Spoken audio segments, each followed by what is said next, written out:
하나님의 말씀 디모데전서 5장 1절에서 2절 말씀입니다. 늙은이를 꾸짖지 말고 권하되 아버지에게 하듯하며 젊은이에게는 형제에게 하듯하고 늙은 여자에게는 어머니에게 하듯하며 젊은 여자에게는 온전히 깨끗함으로 자매에게 하듯하라. 아멘. 오늘 말씀의 주제는 우더른을 대하는 법이라고 되어 있지만 오늘 본문을 자세히 보면 우더른뿐만 말하는 것이 아니라 가족에게 말하는 것처럼 들립니다. 말씀에 보면 4명의 사람들이 나옵니다. 첫 번째 늙은이가 나옵니다. 여기서 늙은 분은 남자 노년분들을 말씀드리는 겁니다. 두 번째 젊은이가 나옵니다. 그래서 젊은이는 젊은 남자들을 말하는 것이지요. 자, 세 번째는 늙은 여자가 나옵니다. 이건 나이가 많이 드신 어머니들, 할머니들을 말씀드리는 거고요. 마지막 4번째로는 젊은 여자가 나옵니다. 아시겠지만 젊은 여성분들을 말씀드리는 겁니다. 교회 당시에는 크게 4명의 사람들이 있었다는 걸 알 수 있어요. 물론 다른 분들도 있지만 대표적으로 4부류의 사람들이 있다는 거예요. 어느 교회를 가나 똑같다라는 것이죠. 우리가 예수를 믿고 교회를 다니게 되면 교회를 나가보면 이제 4가지 부류의 사람들이 주로 있어요. 나이가 많이 드신 남자분들, 여자분들, 또 젊으신 남자분들, 여자분들. 이 4명의 부류의 사람들이 중심이 돼서 교회를 이렇게 이끌고 가고 있죠. 그런데 사람들이 이렇게 모여 있을 때 교회는 이 사람들을 어떻게 대해야 되는가를 말씀을 하고 있는데요. 오늘 1절 보면은 좀 부정적인 이야기가 나와요. 보세요. 늙은이를 꾸짖지 말고라고 되어 있어요. 아니, 나이 드신 할아버지들을 칭찬하라, 그분들을 존경하라, 이런 말을 하는 게 아니라 꾸짖지 말고라고 되어 있어요. 자, 이 말씀을 통해서 우리가 추측할 수 있는 것이 한 가지 있죠. 이때도 교회는 사람들이 완벽하진 않았다라는 거예요. 교회는 완벽한 사람들이 모이는 곳이 아니다 보니까 아무래도 마찰이 여러 있을 수 있어요. 젊은 사람들도 실수를 할 수 있고요. 나이 드신 분들도 얼마든지 실수를 할 수 있어요. 왜냐, 우리가 주님을 믿고 따르는 사람이긴 하지만 아직 100% 성화되진 않았기 때문이죠. 그러면 나이 드신 분들이 실수를 하실 때 목회자는 그것을 어떻게 말씀을 드려야 될까요? 중요한 부분이죠. 그런데 꾸짖지 말고 라고 말씀을 하고 있어요. 꾸짖다라는 단어를 보니까 그 사람에게 무안을 줄 정도로 책망하다라는 의미가 있어요. 무안하게 하지 말라라는 것이죠. 아니, 그러면 잘못을 했을 때 그것을 무안하지 않게 말하라는 겁니까? 네, 맞아요. 그런데 그 마음의 중심에는 단순히 무한하게 말하지 않는 법, 이런 스킬을 말하고자 하는 게 아니라는 거예요. 사람들이 말하는 좋은 화법, 사람의 마음을 편안하게 해주는 화법, 이런 매너 있는 화법을 강조하는 게 사실 아니라 그 마음 중심, 그 태도, 어떤 태도로 사람을 대해야 되는가를 오늘 본문은 말씀을 하고 있어요. 그래서 보세요. 늙은이에게는 꾸짖지 말고 권하되 어떻게 하래요? 아버지에게 하듯하며. 첫 번째, 나이 많은 어르신들 중에 할아버지들을 아버지 대하듯 하라. 두 번째, 젊은 남자들에게 형제에게 하듯 하며, 늙은 여자 할머니들에게는 어머니에게 하듯 하며, 젊은 여성분들에게는 온전히 깨끗함으로, 여기서 온전히 깨끗함으로 라는 단어가 말하는 것은 그 사람을 음욕을 품고 보지 말라라는 의미죠. 자매에게 하듯 하라. 정말 내 친자매에게 하듯 하라라고 말씀하는 거예요. 즉, 목회자는 교회 성도들을 어떻게 대해야 되는가? 지난주에 저는 우리 모두가 한 명의 목회자와 같다라고 말씀을 드렸어요. 우리 모두가 하나님이 부르신 그런 사람들이니까요. 우리는 서로를 어떻게 대해야 될까요?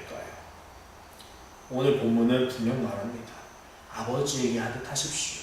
어머니에게 하듯 하십시오. 형제에게, 자매에게 하듯 하십시오. 어떻게 그럴 수 있을까요? 근본 원리가 있어요. 예수 안에서 우리는 한 가족이 되었기 때문입니다. 성경에서 예수 안에서 한 가족이 된 케이스는 룻기에 보면은 좋은 예가 있어요.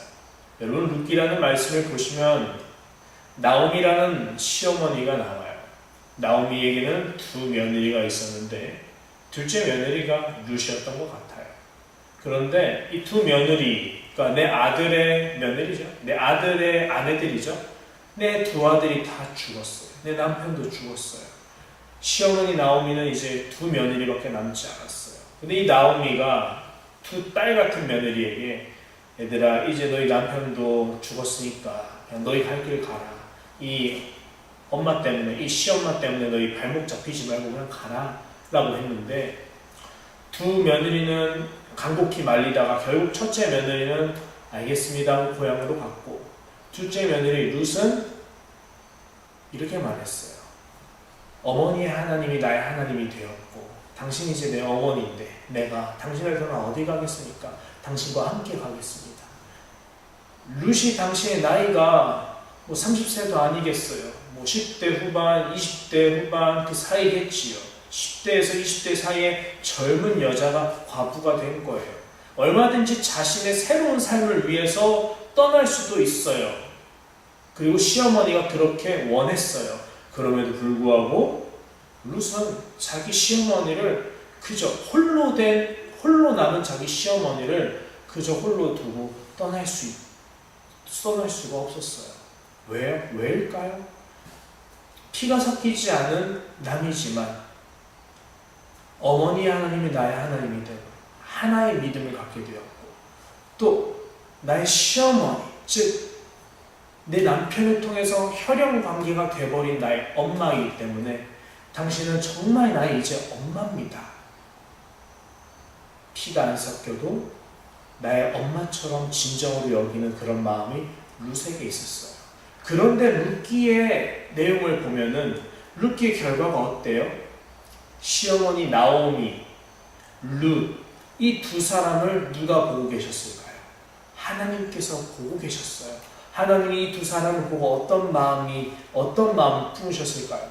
룻기에서는 하나님의 마음을 말하지 않지만 분명 하나님은 그들의 삶을 형통하게 하셨어요.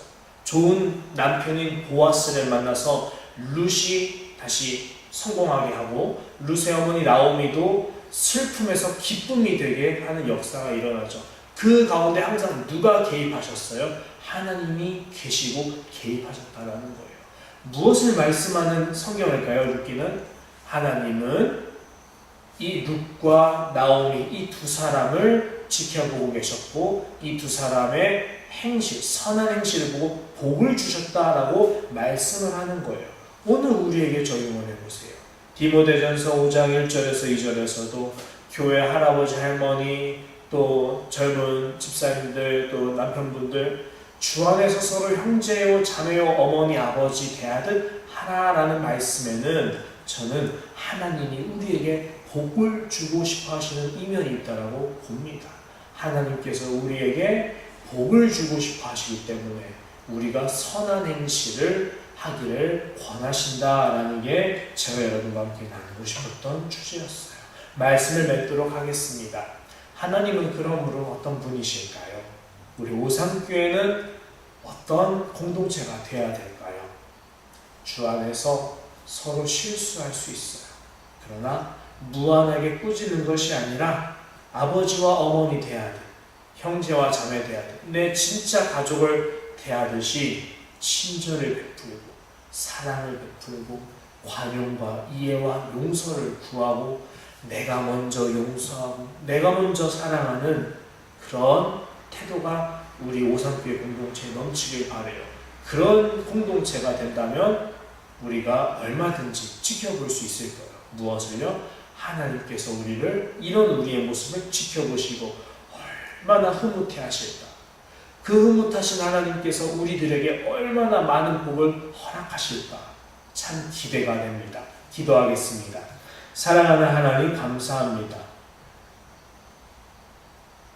시어머니 나오미에게 신실했던 룻을 하나님이 기뻐 보시고 복을 주시는 것처럼 우리 오산교회 사랑하는 성도님들이 서로를 주 안에서 사랑하며 가족처럼 대할 때 그 또한 주님께서 흐뭇하게 보시며 복을 주시리라 믿습니다. 우리 오산교회 공동체가 서로 덕이 되고 서로 복의 통로가 되게 하여 주옵소서. 그래서 모든 성도들이 하나님께 복받고 하나님께서 기뻐하시는 삶을 살 수 있도록 하옵소서. 감사드리며 예수님 이름으로 기도합니다. 아멘.